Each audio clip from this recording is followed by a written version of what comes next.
Sanibonani, molweni namkela kwezaseThekwini ngesiXhosa. Uqhawe guys uwiniwe yindoda angayaziyo negama layo.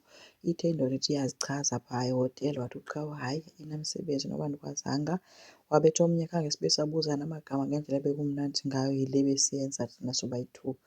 Wemka ke sana ke liba nee-bangles zakhe umfana emnika, wathatha wemka ke. Kwelinye icala unina yena uhappy noLazarus wakhe bathetha ngendlela ke abazotshata ngayo. Bathi bazotshata ke out of community of property because ke umntu nomntu unezinto zakhe kulaa nto uba ke bobayi-two banezinto ababezifihlelwe nguNonceba kwimitshato yabo egqithileyo. Abesesithi kuzoleka usajesta nento ethi ke kule izinto abazenze bobayi-two ngoku batshatileyo zizo kwabayoya 50-50 ke kuzo.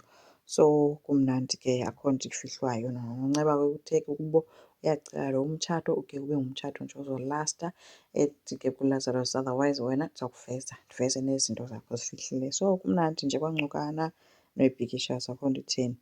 Kwahlathi ngapha kuhlatheni utyumpa-tyumpeka etywaleni ulinxila kunjani endlini uba mdaka. Ufike uNtsiki ke ufike sifike wakhuza loo nto yoba hayi bethunana athi ngeke nehagu mthetho ayenzi kanje, akude kube nje ndawana ihlala ihagu, ayikho le nto ihlala apha. Ethi uhlulwa yintoni ufowunela umfazi wakho umke iiveki ezimbini umxelele uba makabuye. Kanti uhlathi ebekhe wazama ungathi uyafowuna waphinde wathi hayi sukahleki, wayeka yonke loo nto leyo.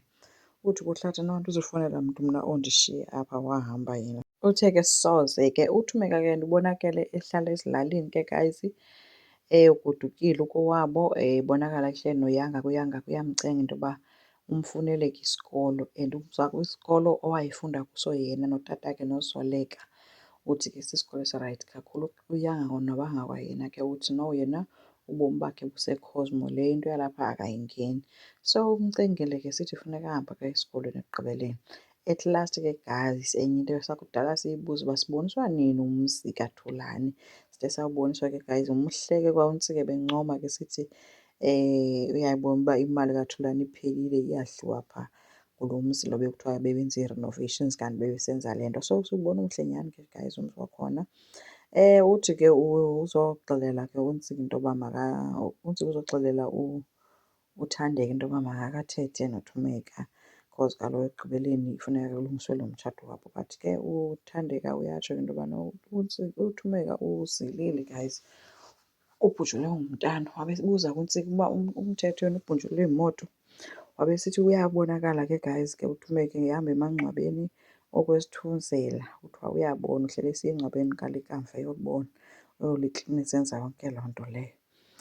Nakulo Zoleka ke kwelinye icala ke guys uZoleka ubhizi ufowunela umamakhe, side sakubona ke mfethu kulo Zoleka. Ufowunela umamakhe uthetha naye ke, uthe esathetha naye besithi ucela uThumza.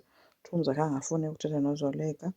Bathe bengakafuni uthetha enjalo wabesithi uZoleka hayi ke ekugqibeleni ke le into ebenizayithetha it's about oongcukana. So oongcukana zifuna uyolobola sona befuna uthetha loo nto but ke baphazanyiswe kukuba kufike abakwaNcukana kwaZoleka then yaphela loo call. Kanjalo ke uThumeka engayithathanga i-call kaZoleka. Wabese uZoleka ehoya ke abakwaNcukana. AbakwaNcukana ke guys hayi ba-happy kakhulu, ba-excited yinto yalo mtshato. Bayatsho ke into yoba bayamonwabela kakhulu unyana wabo and utata wakhona uthi nje uLazarus uyabona wena nyana lo umfazi ngoyena kwafanuba wamtshata zisuka nje uba uyazile yonke le nto. Kungoku lo uzisa nje inzolo kwifemeli, kumnandi kuthulekile, yi-peace yodwa kwaNcukana because of uZoleka. So kumnandi nje kunjalo kuloo nto. UNtsiki ke ubone into yoba makakalande uThulani bakhe baye boyi-two kule nto yale ndlu bayobona uhlathi.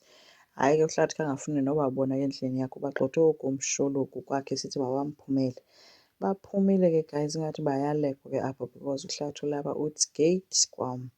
KwaZoleka ke kuthe kusemnandi kusahleliwe kamnandi. Kwafika unyana kaDabs kaLazarus ogama linguAzande and guess what, unyana lo ngulo mfana obewine uQhawe. uQhawe ebengekafiki guys ngoku kusavuyelwa uAzande Ncukana ke ebulisa abanye ke bonke. Uthe asawuthi gqi ke uQhawe guys ebephethe ibhakethi eline-ice. Hayi ke kukothuka waliwisa phantsi achitheka nezo ice. uDabs ke uthe hayi ke enye into kunje ke uAzande ungena kwakhe kuyavakala uba ukhona abantu bayothuka xa bebona yena. So Wonke umntu ke for sure u-surprised as much as uba singakhange siboniswe. Enkosi, ndicela siqhubeke sisabhskhrayibhe, silike, singakhomenta futhi. Bye.